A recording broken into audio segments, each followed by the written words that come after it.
Milih Presiden dan Wakil Presiden serta anggota DPR, DPD, dan DPRD. Undang-Undang Nomor 7 Tahun 2017 adalah dasar penyelenggaraan pemilu serentak 2019. Indonesia mencatat sejarah baru, menggabungkan dua jenis pemilu dalam satu waktu secara bersamaan. Ayo ke TPS, Rabu 17 April 2019. Pemilih berdaulat, negara kuat.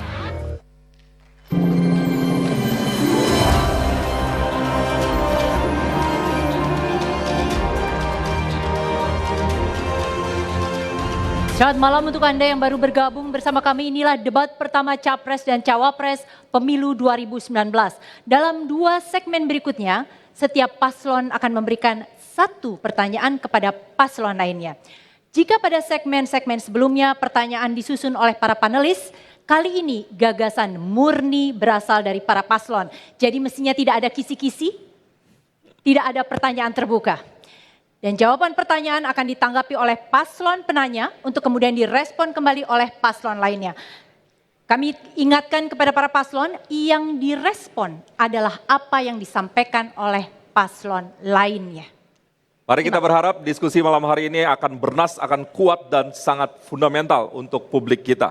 Dan untuk segmen ini akan dimulai dari tema hukum dan hak asasi manusia atau HAM.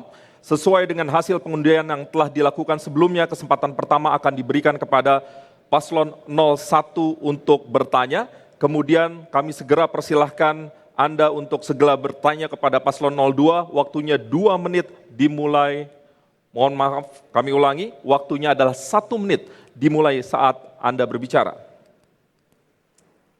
Terima kasih.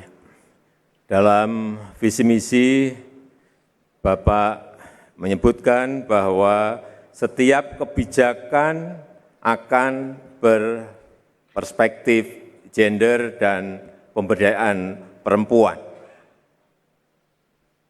Akan memprioritaskan pemberdayaan perempuan. Tapi saya melihat dalam struktur pengurusan partai yang Bapak pimpin, jabatan-jabatan strategis seperti Ketua Umum, Ketua Dewan Pembina, Ketua Dewan Penasehat, Ketua Dewan Pakar, Ketua Harian, Wakil Ketua Harian, Sekjen, Bendahara, semuanya laki-laki.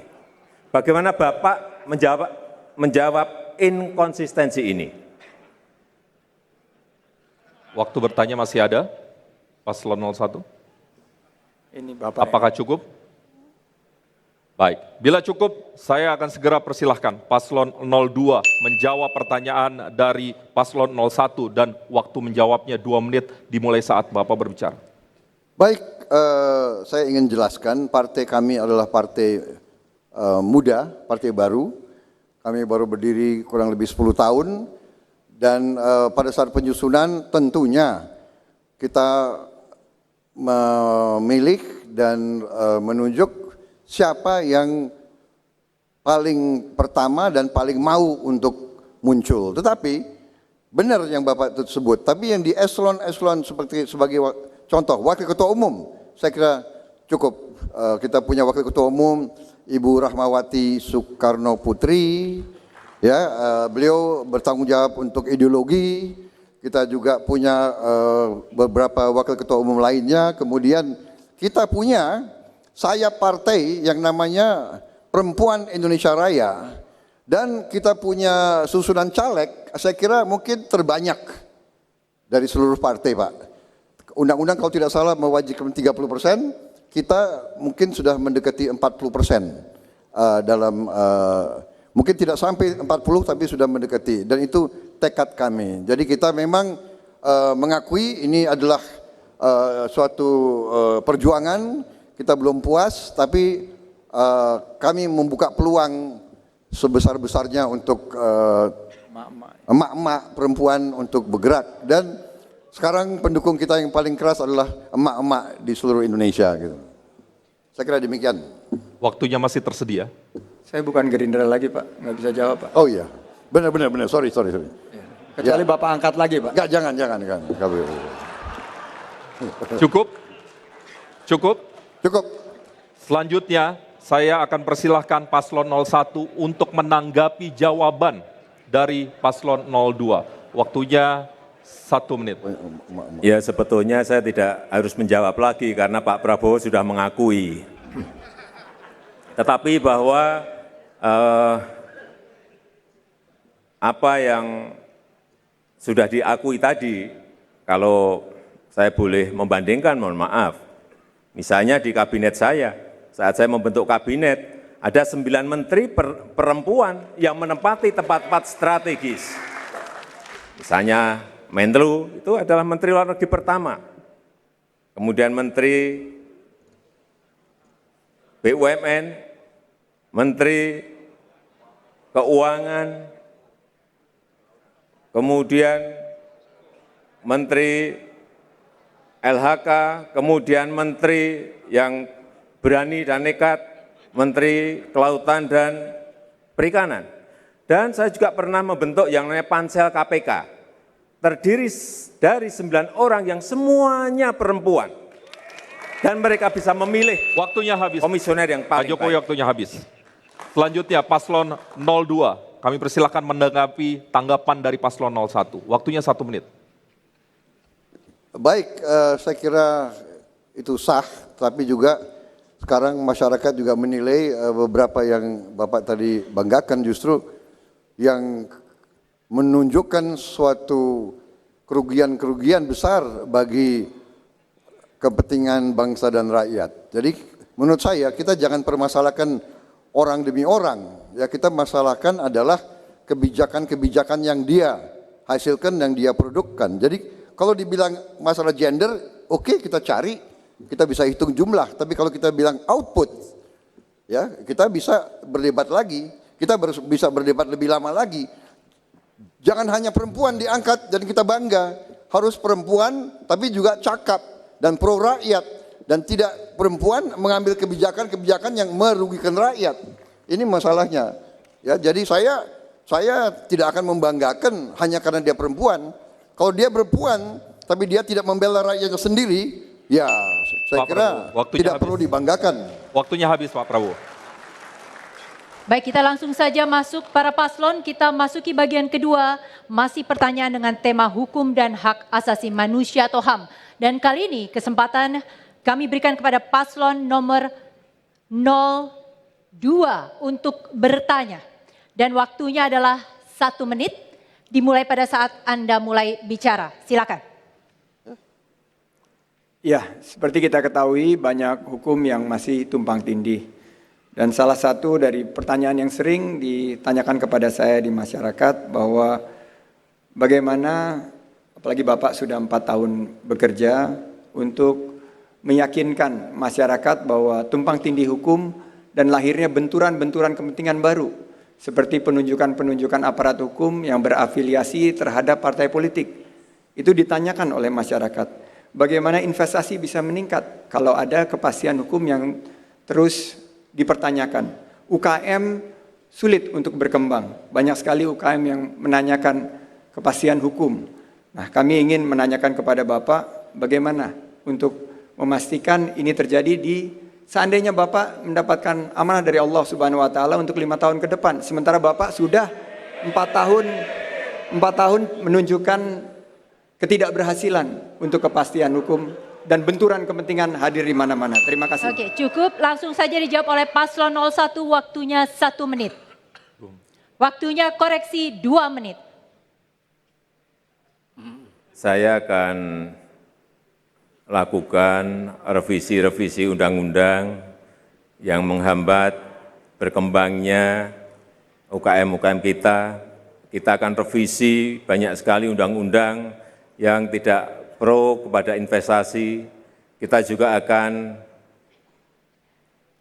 perbaiki aparat-aparat yang tidak memberikan pengayoman, tidak memberikan perlindungan terhadap rakyat kita, karena menurut saya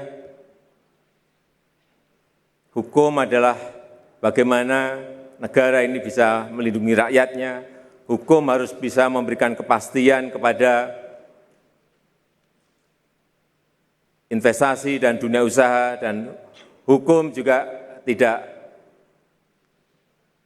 tebang pilih, dan hukum betul-betul bisa memberikan rasa tentram, rasa nyaman kepada seluruh rakyat Indonesia. Pak Kiai, saya persilakan untuk menambahkan. Program kami ke depan adalah melanjutkan reformasi di bidang hukum secara total. Salah satunya adalah penataan regulasi. Penataan regulasi itu menghilangkan yang tumpang tindih dan membuat regulasi peraturan yang berkualitas, yang menguntungkan rakyat, memudahkan rakyat, dan akan memberikan peluang terhadap investasi dan pengembangan UKM.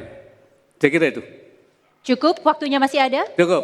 Cukup, langsung saja Paslon 02 memberikan tanggapan, kita tahan untuk pendukung 01 memberikan tanggapan atas apa yang disampaikan oleh 02, waktunya adalah 1 menit. Jadi yang kita permasalahkan adalah bagaimana yang Bapak sebut tadi, ya Pak Presiden Jokowi tadi sebut aparat-aparat yang tidak mengayomi dan sebagainya. Sekarang masalah yang kita ingin tanya itu bagaimana? Karena Bapak sudah memimpin selama 4 tahun. Jadi bagaimana? Apa yang kita tunggu adalah sebetulnya apa yang bisa dilakukan segera sehingga tidak terjadi yang seperti yang kita khawatirkan semua itu. Sehingga terjadilah sekarang kesan bahwa penegakan hukum, keadilan itu hanya untuk orang kuat, orang kaya, orang yang punya koneksi. Dan tadi ditanya oleh wakil presiden saya, ya, insya Allah.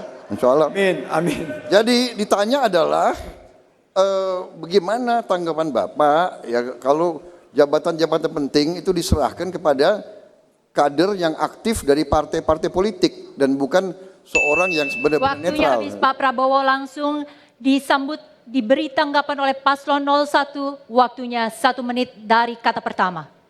Saya kira kita tidak boleh mendiskriminasi bahwa sebuah jabatan itu harus diberikan kepada tidak kepada orang partai atau tidak harus kepada seorang profesional.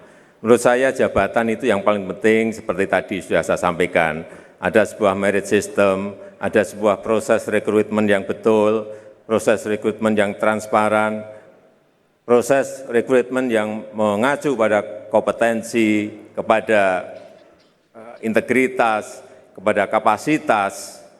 Banyak kok aparat hukum yang berasal dari partai yang dalam memimpin juga sangat baik dan legendaris, misalnya Pak Baharudin Lopa itu dari P3, nyatanya memimpin kejaksaan juga bisa sangat baik. Kenapa harus dibedakan ini yang partai, ini yang non partai? Saya kira sama saja buat saya.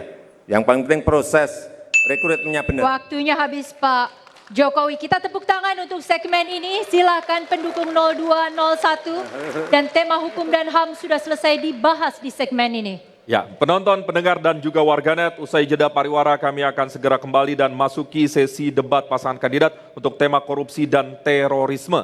Dan tetaplah bersama kami di debat pertama Capres dan Cawapres 2019.